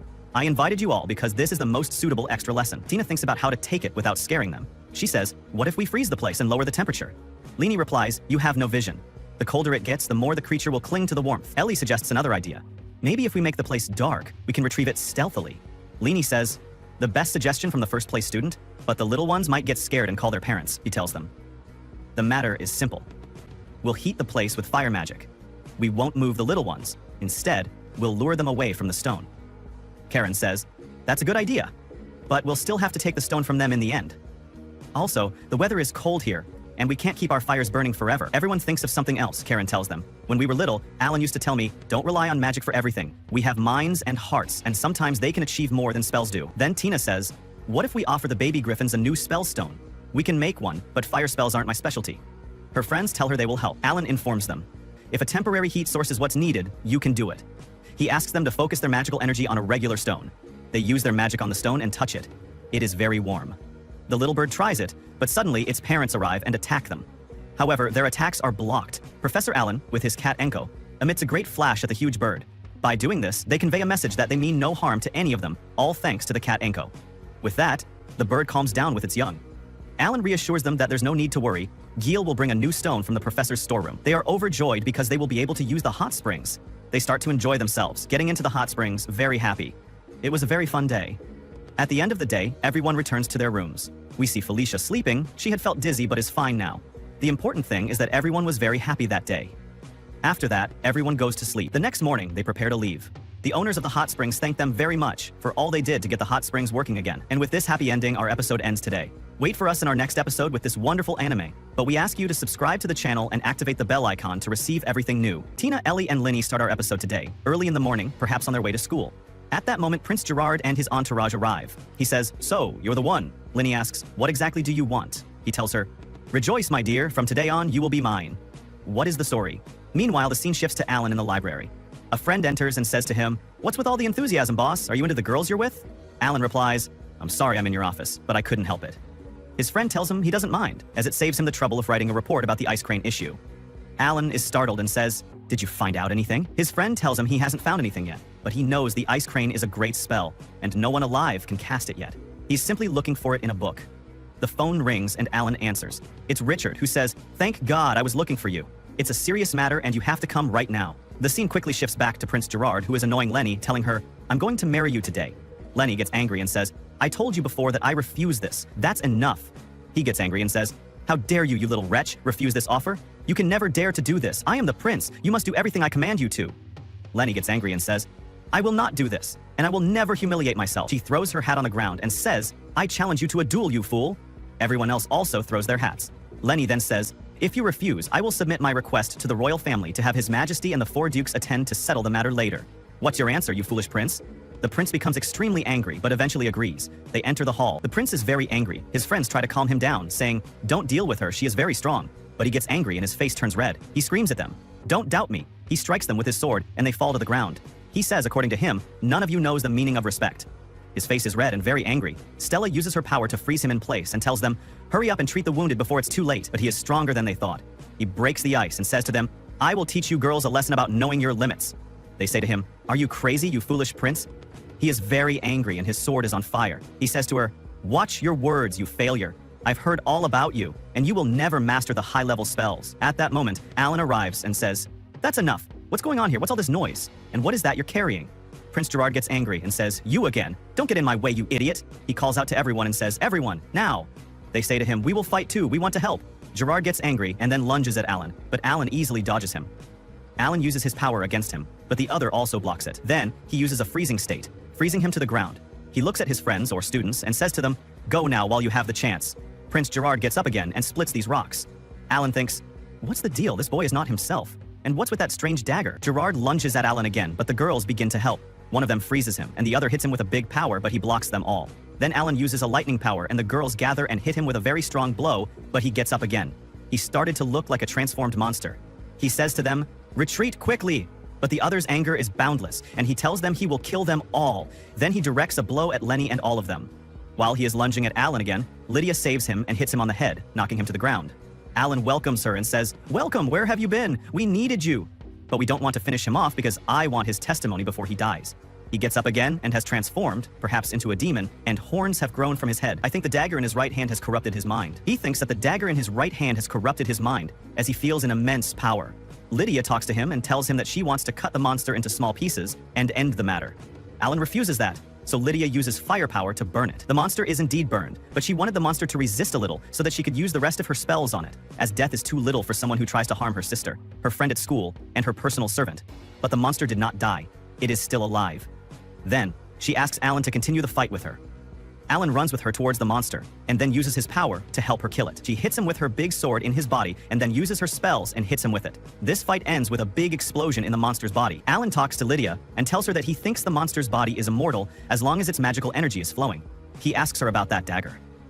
The principal appears behind them, and asks him to allow him to tell him about it, but he wants them not to tell anyone about anything. That dagger is imbued with the effects of a great lost spell, the Luminous Shield. If its wielder is unskilled, the magical energy will consume him and turn him into a staggering monster. The royal family has been looking for it since last night. Lydia asks him how they will defeat the monster. The principal tells her that he is immortal as long as his magical energy is present, even though it is just remnants. It is still a great spell, and they can consider him to have inexhaustible magical energy that he can consume to regenerate himself. Suddenly, the monster regains its strength, changes itself, and becomes bigger. Lydia runs towards it and decides to hit it quickly. She then uses a fire spell to burn it again, but she can't do that because it has become much stronger than before. Alan and Lydia are helpless. They can't do anything with him. If Lydia fights seriously, Gerard will perish. But she can't be lenient either, as weak attacks will increase his strength. After that, she orders the monster not to stand on the high ground and to come down to the ground and fight with her. The monster indeed comes down. Then she tells the principal that they will handle it, so she wants him to distract him. The principal tells her that he is a very important person for her to know. He then uses his power to make a large circle of spells around the monster to delay it a little. Lydia asks Tina to come to her immediately, but Alan asks Lydia not to let Tina participate in the matter if possible. Lydia refuses that because there is no other way to fight this monster. Then, Lydia talks to Tina, saying that she knows she has linked her magical powers with Alan. Tina gets angry about that because she didn't want anyone to know about it. Lydia tells her that Alan didn't tell her anything. The matter is obvious because she is also linked to him, and that's why she became good at casting spells like her. That's why she wants to ask her for something, which is to link her magical energy with him again and cast the strongest ice spell she has. Tina gets very scared. Lydia reassures her and orders her to leave the rest to them afterward. Tina gets a little tense. Alan tries to encourage her and then links his powers with her. After that, he asks her if she is okay. She tells him that she feels him close to her. He is very warm. Then she tells him that she will do her best in this fight. Alan replies that he will support her with everything he has, as the monster tries to get out of the circle that the principal put around him, but he can't do that. In the meantime, Tina gathers her strength to unleash it on the monster. Lydia asks her to do it very quickly. Lydia distances them from each other and then activates her magical power for Alan. Tina gets angry at Lydia, but Alan tells them to focus on the problem and asks Tina to get ready. Tina agrees, saying, "I feel like I can do anything." After they cooperate, the principal brings the monster out, and they use their magic. The giant wolf appears. They attack each other and the monster fends it off, but the wolf quickly hits it and petrifies it. Then Lydia talks to Alan, saying that the dagger itself is the target. "I will show you what a swordswoman can do, and with you by my side there is nothing in this world that I cannot cut." Then Tina uses her magic and this hawk appears to fight with Lydia. Lydia uses all her strength and attacks the monster, cutting it in half and breaking the sword. Stella gets scared and falls to the ground, and Alan also falls. The next day, Alan wakes up, saying, "This is the price of my connection with both of them." Lydia talks to him, saying, "You knew you would end up like this. If I had known that it would put you in danger, I would have ended that prince's matter." Alan hugs her, telling her, "Don't think that way." Lydia hears his heart and feels the beat. and she is reassured. She promises Alan that she will always be the kind girl by his side, but she gets upset because he had embraced the little girl, Tina. The younger girls try to eavesdrop on them inside, but suddenly Richard appears from behind them, startling them all. The door opens. Alan notices this and reassures Richard. He tells him that he has detained Gerard, but his punishment has not yet been decided. Heron said that he should visit her when he recovers. Lydia gets angry and says that the foolish prince is one of them. So what do you have to say about the chaos he caused? Richard gets nervous and says, "We didn't monitor him as we should have, and we're sorry for that, but it was what was in that dagger that turned Gerard into that monster." Lydia becomes very angry and attacks Richard. At this moment, Lady Lisa and her daughter enter. They find the place very noisy and thank Alan for his efforts and check on his health. He says to her, "Thank you for visiting me, Lady Lisa. I realize now that I should have waited for more help to arrive from the professor and the others. I bear responsibility in this case. I brought Gerard's animosity upon myself and am not fit to continue as a teacher for the children." Lady Lisa calls out and asks Lenny, "Do you want Teacher Allen to continue teaching you?" Lenny agrees strong. Lady Lisa says, "We are by your side, Professor Allen. Don't worry about anything. Everyone loves you and your parents trust us to take care of you." He thanks her profusely for that. The scene then shifts to Professor Allen watching Tina in the dark of the night as she walks outside. He asks her what she is doing at this time. She tells him that she is just walking, and that she is very happy with the plants and flowers here. The teacher says to her that they are also beautiful during the day, but the night adds a special atmosphere. Tina says, "Today, I saw clearly that I am still far from the required level." Alan reassures her that she is constantly improving. She gets very angry because that is not what she meant, but rather, "I am not qualified to stand by your side as I am now. The only person capable of that is Lydia. As for us, we just follow you wherever you lead us. When things go bad, the one who stands by your side is only Lydia." The teacher reassures her not to worry about anything because Lydia is the kingdom's pride, a master of the sword, and she was not always as she is today. You, Tina, must continue your growth and progress, one step at a time. Tina begins to cry and says, "I may look like a child in your eyes, Professor, but I will not remain small forever. I will earn my place by your side. I swear on my late mother and on the staff and ribbon she left for me, so please watch me as I achieve that and continue to support me." The teacher tells her, "I will do that, and I await the day you fulfill this promise."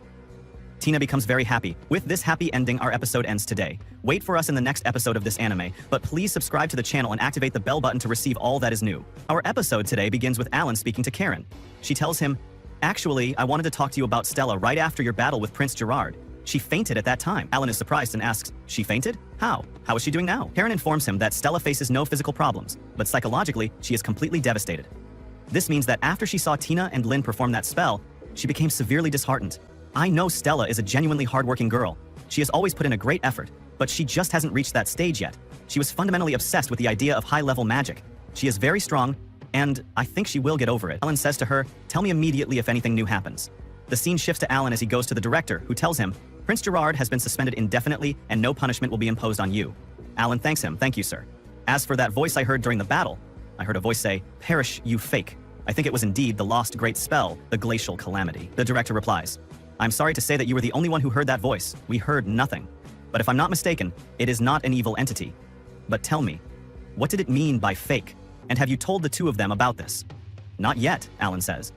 "I was looking for a way to control it." Before he can finish, Stella enters, apologizing for the interruption. She informs them that one of their classmates will be returning to school soon and requests the director's permission regarding her.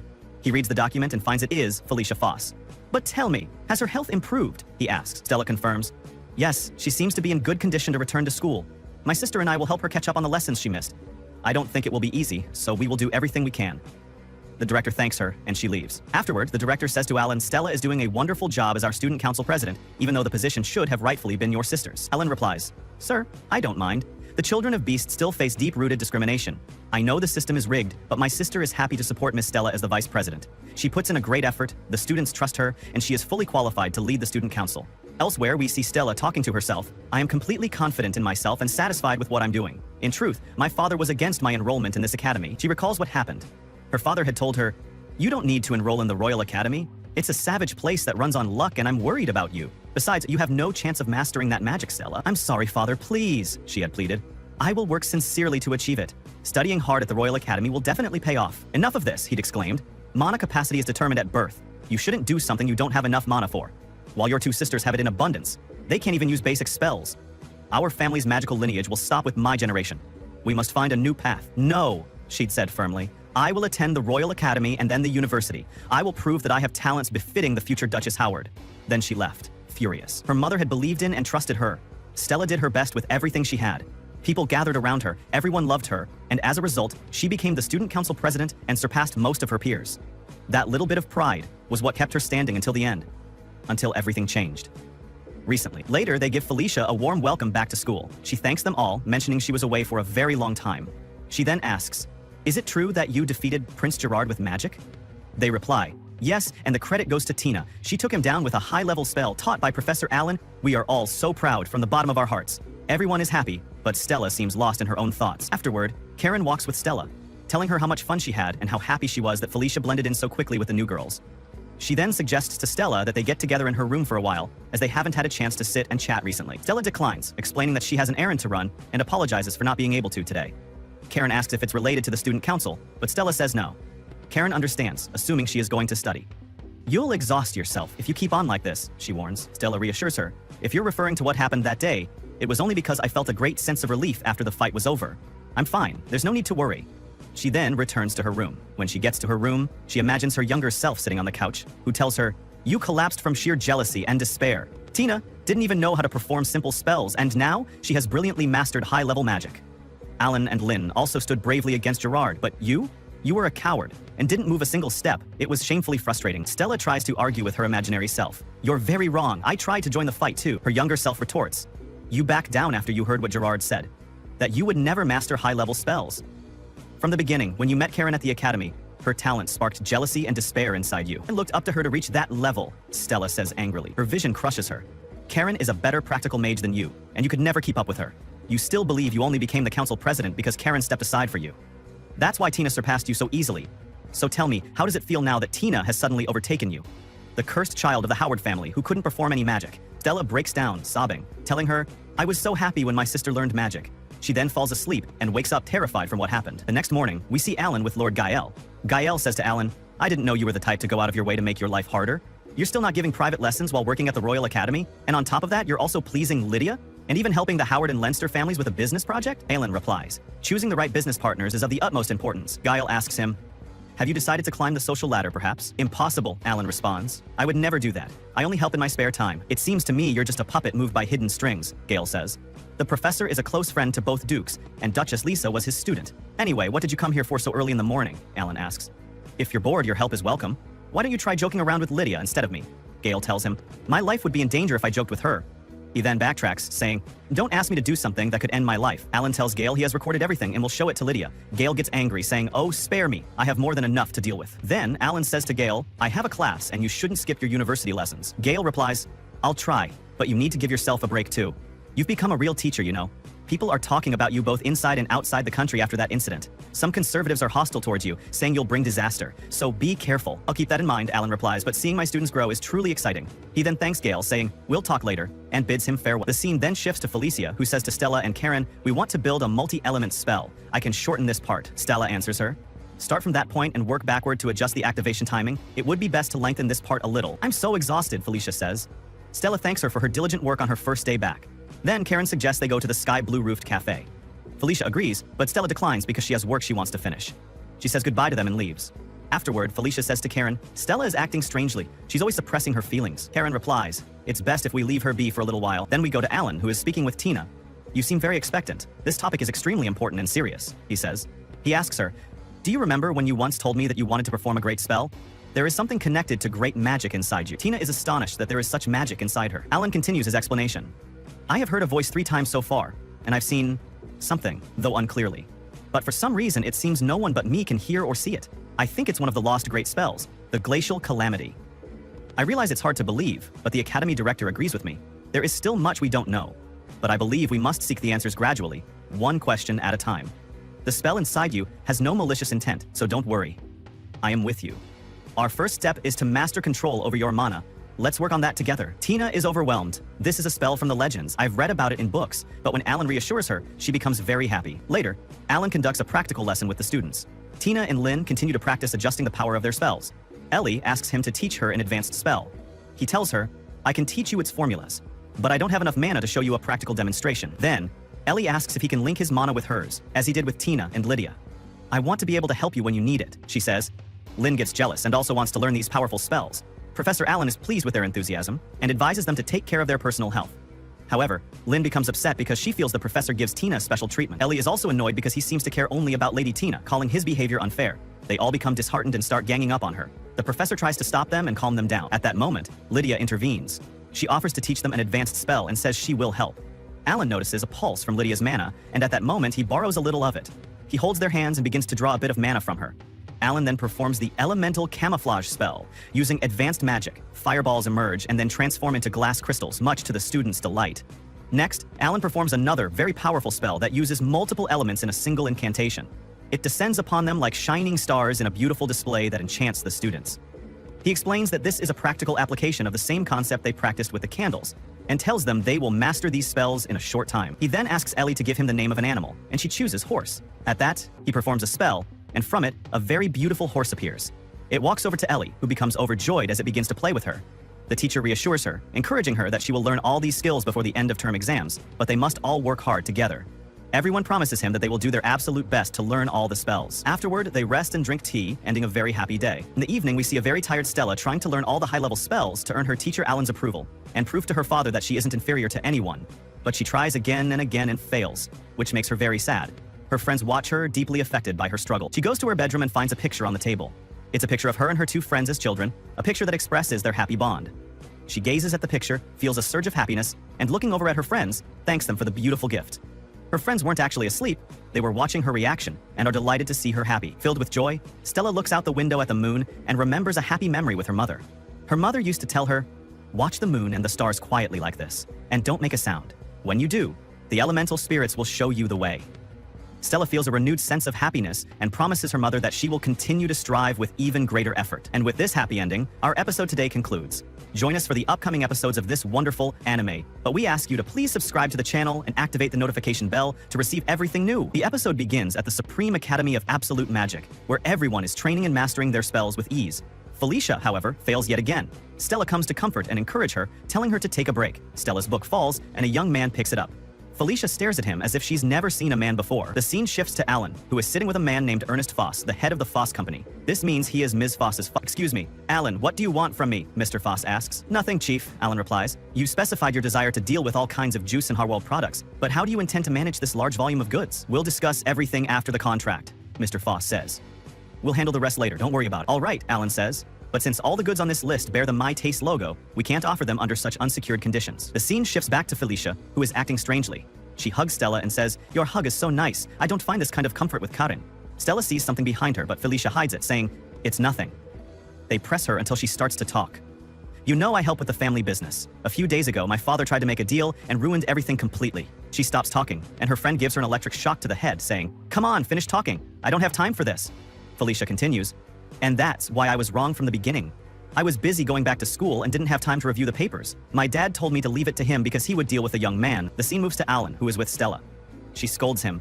"Don't you think you should have told me you dealt with Felicia's father?" "I'm sorry, I really am," Alan says. "Felicia is more affected by the matter than you can imagine," Stella says. At that moment, the girls enter. As usual, Ellie's about to fall, but Alan uses his power to stop her. They come to him with a letter and gather around to see who sent it. "Girls, it's wrong for you to pry," Alan says. "Sorry, but we have to know," they reply. Alan explains to them, "This is a report about a company I've dealt with in previous years, and this is the certificate they gave me.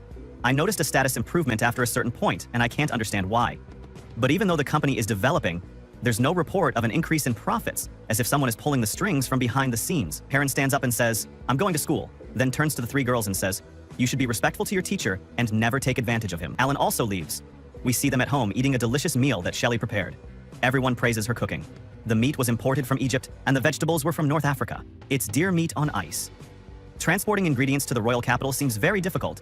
Maybe it was shipped by train. Alan says to them, "Altina and Ellie, have you noticed anything strange about Miss Stella?" They reply, "Not really. She's still the steady student council president. She always works hard." "Okay, good," Alan says. "Just don't forget to review today's lessons after you eat so you don't forget anything." In the morning, the scene shifts to Felicia, who is very nervous. Maybe she's going to meet her boyfriend? Felicia speaks with Alan and apologizes for her father's behavior that day. "I know I have no right to ask this, but please, give us another chance to negotiate the contract. I know my request is unreasonable," she says. Alan tells her, "As the person in charge of managing the Foss Company, you have to try every avenue." He then turns to Tina and Lenny and says, "I realize this thanks to you two. Maybe the company's survival, despite its unchanged circumstances, is because some unseen person got it back on track. When this thought occurred to me, I noticed one thing changed. Mr. Foss summoned his family to the royal capital." He then asks Felicia, "Did you arrive before the company's profits improved? Your name doesn't appear in any commercial documents, and a normal student can't monitor her family's business affairs and come to see me like this. But unfortunately, as the person in charge of reviewing the two Dukes' business partners, I cannot give you preferential treatment. However, in my personal capacity, I will help you as much as I can. Felicia apologizes again and hurries away. Stella runs after her, telling her running will negatively affect your health. Then, Tiny, Lenny, and Karen come and tell her to go to Alan because he will help her. He never lets down anyone who asks for his help. He will help with everything he has and can. They meet again, and Felicia asks Alan, "What do we do now?" Alan tells her, "I think you should give up on the idea of getting everything. I don't think the Foss Company has the resources to deal with all the items on the list. You have to be more conservative in your negotiations. Transporting and storing goods from the north and south is not an easy matter." Felicia thinks about Alan's words and says, "I want to give you another chance to negotiate." The scene then shifts to Alan and Ernest, who thanks him for giving them another chance. Alan says, "We want to bring a new offer that includes details of our plan for transporting and storing each item." Alan then tells them that he wants to see their proposals. He reads the paper and says to them, "This is wonderful. I want to make a deal with you. In our last meeting, you asked to deal with the entire list of wines and products. This time, you specified Leinster red wine and clarified the storage facilities and sales routes. You've provided a clear vision for your way of working. I can justify this proposal to both Dukes, and I'd also be happy to sign a preliminary contract." Felici then asks, "Do you have any alcoholic beverages that are not on the list? In my opinion, the Howards focused on agricultural products in their offers, and this also applies to the Leinsters. If the House of Duke Leinster offers wine, I wonder if the House of Duke Howard has something to balance the scales." Ernest then says, "Felicia has a vast imagination." After that, the maid enters with wine. Alan says, "White wine from Leinster and a distilled drink from Howard." Ernest tastes it and likes it very much. Alan is happy and says, "In fact, I think we can make a deal for one of them." Felicia and her father then say, "In addition to the Leinster red wine, we'll take the distilled white wine." They explain that the distilled drinks trade is almost non-existent, and they don't think the capital's residents are accustomed to its taste. They read the papers that describe it in detail, and Felicia insists on bringing this white wine to the north because they will love its taste very much. She asks her father's permission, and he agrees to her request. Mr. Allen then asks her what she plans to do after college, and she tells him that she wants to help with the family business. Alan says he has a request to make. "Please, say what you have without hesitation," her father says, "but if you're asking for her hand in marriage, I will refuse." "That's a very tempting offer," Alan says. Then he turns to Felicia and says, "If you're interested, and assuming this joint venture continues, would you like to work here? It might be good to expand your horizons. Please think about it." They are shocked, and her father says, "My daughter can't do that." But Alan wants to see her creativity on a wider canvas. She thinks about this matter. That evening, as she lies in her bed, she is very happy that the deal has been made. She sits up and takes out a drawing, or map, feeling very happy and hoping that this drink will spread widely. After that, they will become intermediaries and expand trade across the continent. But she says, "I can't do that." Then she remembers what Mr. Allen said to her. "I want to see what you can create on a wider canvas." She looks out the window, having made her decision. She has agreed to join and work with Mr. Allen. In the morning, she goes to see Mr. Allen, who is sitting with Miss Liza. Mr. Allen is surprised. Liza says, "I'll help you and the Howards as well. Walter has agreed to this, and I'll stay with you for now," Allen says. "But I said that would be after you graduated from college. What about the academy?" Felicia says, "I'll withdraw this semester."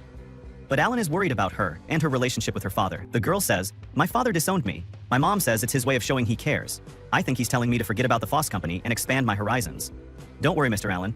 I'll work well and prove my competence to you." Alan stands up and asks her to show him what she can create on a wider canvas. Felicia promises to show him something that will exceed his expectations. In the evening, she meets with her friends and tells them that she will withdraw from school this semester. Her friends are shocked because she has put in a great effort. She tells them, "I love school, but I've realized what I truly want to do. I will become a great merchant. Everything that has happened has made me realize how much I love business. I won't lose in this field, my friend." Her friends advise her not to withdraw from school. She tells them that school takes up a lot of time and she has been given an opportunity to work, and she doesn't think she'll get an opportunity like this again. She then gives her friends a big hug because she wouldn't have gotten to this point without them, and she thanks them from the bottom of her heart for always being by her side in both the good and difficult moments. The scene then shifts to Alan, who wakes up Lydia to have breakfast with him, but she is annoyed and wants to sleep. Finally, she wakes up, and suddenly there is a knock at the door. It's Karen, crying and hugging her brother Alan. "Stella is gone," she says. "Where did she go? And did someone kidnap her?" We'll find out in the next episode, so stay tuned. We also ask you to subscribe to the channel and activate the bell button to receive all our new updates. Our episode today begins with Alan and Stella, who were perhaps facing each other in a very intense training session. Stella says, "Finally, I hit inside that circle. I'm so happy, really." Alan approaches her, puts his hand on her head, and says, "Come on, Stella, you're stronger than that. Good job, you were brilliant today, and you're getting good at aiming." The scene shifts to when she was preparing for the big match. Her maid said to her, "I will be watching the match, my lady. I wish you good luck, Stella. I want you to give it your all. I know you're smart and can do the impossible." Stella thanked her and said, "Honestly, I don't know what I'd do without you, and I'm always causing you trouble. I'm so sorry, you're just like my mother." At that moment, Alan enters, but in a completely different look. Everyone is so happy with this look, it's the first time they've seen him like this. His sister comes and hugs him and says, "You look amazing, what is this beauty?" He says to her, "Lenny, that's enough, so no one looks at me and draws attention." After that, Lydia comes and says, "Oh my God, what a sight! It's the first time we've seen Alan in new clothes." Alan says to them, "Forget this trivial talk, let's give our all today." After that, we see Felicia telling Stella, by the way, I'm the one who made Mr. Allen's clothes. What do you think of them? Everyone is present, even Ellie, Carlin, and Tina. Everyone will give their best in this battle. After that, Lydia says to him, give me your stick for half an hour, because if you play around, you'll get a hit on the head. He says to her, don't worry, I'm not thinking about anyone. At that moment, Prince Richard and his mother arrive, having come to watch the great battle. Alan says to them, I have built the transformation barrier so it doesn't harm the city walls. I want you to do everything you can, bring out your maximum abilities. Then, the big match and training begin between them. They were two groups, everyone fighting. Tina, Alan, Stella, Corinne. Tina and Ellie use their formidable power. Then Alan talks to Stella and says, you cannot allow Tina to unleash her formidable power. You must repel it quickly. But here Tina uses her golden dragon power and bursts into a purple fire. But Stella was true to her word and said, no one will ever be able to stop me. The fight was very fast while Lydia and the leader watched through a simple telescope. Then Tina and Ellie hit the ice wall barrier. And we now know that Alan is with Stella and Tina is with Ellie. Alan says to Stella, come on Stella, let's focus on plan B. So Stella uses the twin ice pillars, the swift ice spears, and the imperial ice storm all at the same time. 3 spells at once to shock everyone. They try to repel and attack, but Alan was ready for them. After that, Tina uses her power and summons the ice dragon. But Stella was excited and said, even though the situation is hopeless, I am excited and will not be defeated in this fight. We will use our trump card. And here they are drawn to each other through telepathy. Then they take out the 2 birds and destroy the wolf in simple moment. Tina gets angry and says to him, how did you do that in the blink of an eye? He says to them, this is my work. I learned and got used to it. Don't tell anyone about this, no matter what it costs you. During the 2 weeks of training, I realized that Stella's spell is filled with light energy. She did not succeed in casting a great spell before because she was insistent on using ice. I suspected that she was capable of using powerful magic if she exploited light, and since I was with her, I trained with her a lot and she is indeed a successful girl. Let's continue the fight so she uses her full power. Then they face each other directly. After that, the fight ends. Felicia comes and hugs them, crying, and says to them, I was so worried, but thank God you are all safe. Let's go and have some fun in new places to change the atmosphere. After that, we see Alan leave them and walk away. Lambria goes after him and says to him, after giving him a handkerchief, wipe your tears. He says to her, I was actually crying. Those girls really impressed me and were something great. I did my best to the point that I learned a lot from them. Everyone has to learn from others. I can't be set on one thing. I have to accept from the young and the old. She said to him, good for you, keep up the effort. Then she leaves him and walks away. Lydia suddenly appears and he is surprised. He says, no, I swear I wasn't cheating on you. You know she's an old lady. I can't say anything to her. Then his sister comes and says to him, where are you going? Are you planning to run away and leave me alone? Is that even possible? Meanwhile, Lydia was angry and said to him, how dare you? You linked your magical powers with the 3 of them, and you know that I'm jealous of you. And I've warned you not to do that, so no one sees your inner body. And you're also putting in a lot of effort and could die. What if you had lost consciousness now? What would have happened? He said, I'm sorry, I really couldn't help it, but I brought you a gift. Here you go. But she gets extremely angry, and fire comes out of her everywhere, and she says to him, now I will burn you. The next day, we see Tina with Alan, and she said to him, look, I'm very jealous. Sometimes I see you styling Lydia's hair. I want you to do the same for me. He says to her, just say the word, I'll do everything you want. And he actually styles it for her and says, listen to me carefully. You have to develop yourself more and more. You're great. Even though you lost, you are still beyond imagination. Second, Stella has to return home this summer no matter what, because she's been gone for too long and needs to go and rest. She says to him, okay, done. Then he remembers her father, the Duke, when he was saying to him, I want you to deliver a final message to Stella from me. Tell her that I am very sorry and that I am waiting for her. Karen cries intensely and then says to him, thank you very much for this hairstyle. You are mean and strict, but something good. After that, we see him outside. Tina comes, and his friend the coach Inko comes and says to him, good job, boss. I know you did some amazing things. And now there's a new mission. The Duke wants you to train Stella, to give her good training this time. Then everyone gathers around him and says, agree to train all of us. Refusal is not allowed. He says to them, okay, I will train you with a program. The scene shifts to that Duke or this boy, perhaps he is the Duke's son, and he says to himself, why am I forced to bear this humiliation? You will pay the price, Alan. Will there be other episodes? We don't know yet, my friends, but I think, and this is the main thing, that there will be other parts. You have to wait, subscribe to the channel, and activate the bell button to receive everything new on the channel.